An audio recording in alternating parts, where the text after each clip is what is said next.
haven't done a video on my regular life in a while, so I thought that'd be timely. A lot has changed. I had a fantastic time sleeping outside and living outside. I didn't ever come in here except to grab stuff. But it started getting cold, mostly because of the breeze, and we were going to get some rain, so I had to decide on a shelter to use. I had a few options, one being the Teepee, one being my wall tent, which I tried last year, and the horse trailer that I've lived in quite often. But I decided the Teepee was the one that I really wanted to do, especially after I realized I could just patch it up simply.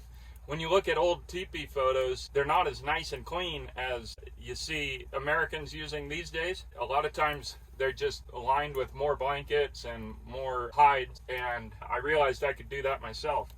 So it made for a quick repair. My sloppy repairs, and the goats tore up the outside of my teepee.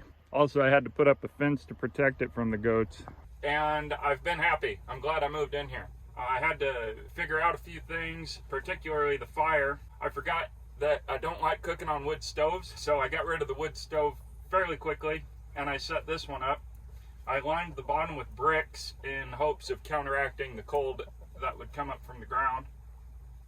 And this has been great once I figured out how to minimize the smoke, and there's a lot to that. Over the summer, I'm really happy that I chose to cook over a fire all year rather than switching to propane, which is my norm. And I got better and better at using small fires for cooking. And I know mostly in the camping world they say don't cook over an open flame, but it's what I do, mostly because I prefer to work with the natural materials around here, which is primarily cottonwood and willow, and they don't leave coals. I say this a lot if you watch my videos. And since they don't leave coals, then I'm kind of stuck with cooking over flame. But as long as you're using a pan, it's no problem. A pan of some sort. You can make nice, small, hot fires. And through the summer, I was amazed that just by staying 6 feet away, not only would I not get COVID from the fire, but I would also not feel the effects of the heat.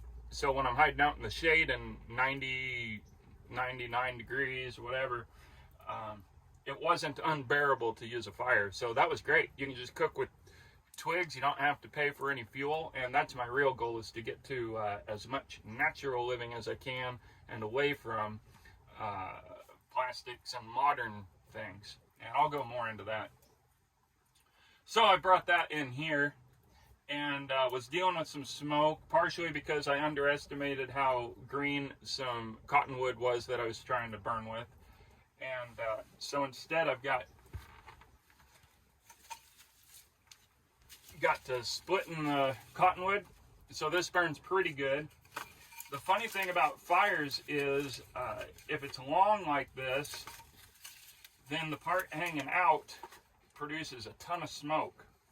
So the key is keeping it hot so that it will burn and not create smoke. This one stick right over here, it was filling my teepee with smoke. And then I blew on it, and now it's burning and putting off less smoke.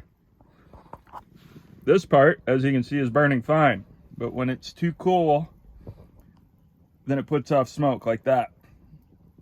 So I added a few small sticks that can burn easily and hopefully get that part ignited and burning instead of smoking. I got tired of dealing with it, and also I wanted to be able to cook over a hot flame. So I decided to go back into town and get this kind of firewood.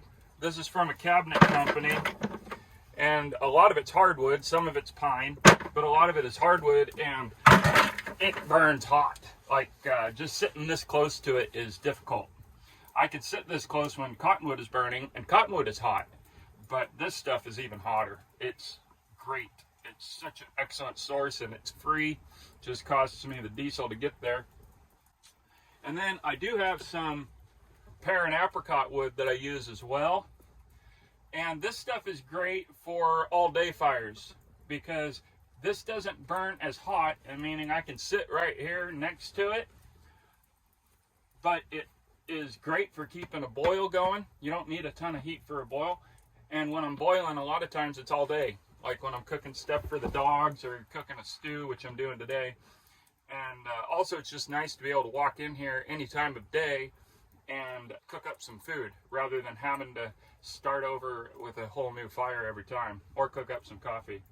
So this fruit wood, it's not a natural grower, but we're also one of the fruit capitals of the world, so it's pretty plentiful. So I'm kind of straying from my natural thing, but at least I've spent enough time that that's a real skill of mine, is utilizing cottonwood and willow.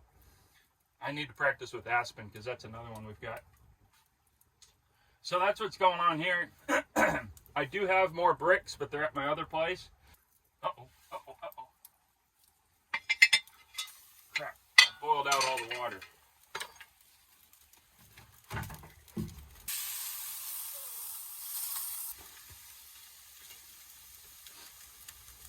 Oh well, didn't burn it too bad. I like it well done. So I've simplified my life even more and more. I made some progress. I minimized my food, and a lot of that is done by eating the same foods on a regular basis. My clothing I've simplified.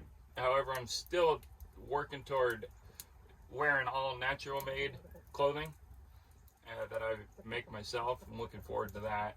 It's been slow in coming around though. And my bed, I'm still using modern materials, but I tell you what, there's nothing as wonderful as down.